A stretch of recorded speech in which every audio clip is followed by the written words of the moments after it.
Mestre, dopo l'ennesimo raid dell'istituto Edison Volta di Asseggiano sono stati arrestati due minorenni dell'Est Europa, uno di 15 e l'altro di 16 anni, questo responsabile anche di reati contro il patrimonio ed episodi di bullismo.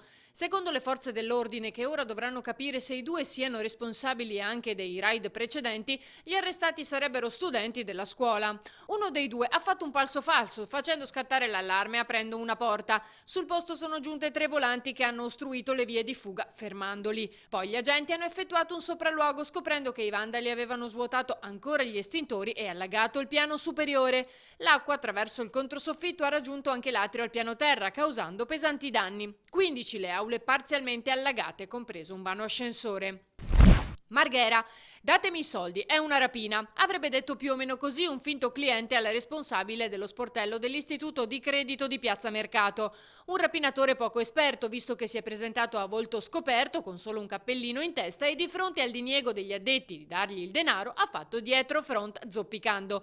Sul posto sono intervenuti i carabinieri per raccogliere le testimonianze di chi ha assistito alla scena, al vaglio le telecamere. Martellago, la casa chiusa e l'automobile parcheggiata fuori da troppo tempo, il campanello che suona a vuoto. 4 giorni e i sospetti si fanno via via più pesanti finché i vicini di casa lanciano l'allarme ai vigili del fuoco, che una volta aperta la porta di quella casa in via Cabembo trovano il corpo dell'inquilino, un uomo di 75 anni ormai senza vita. È morto con ogni probabilità per cause naturali.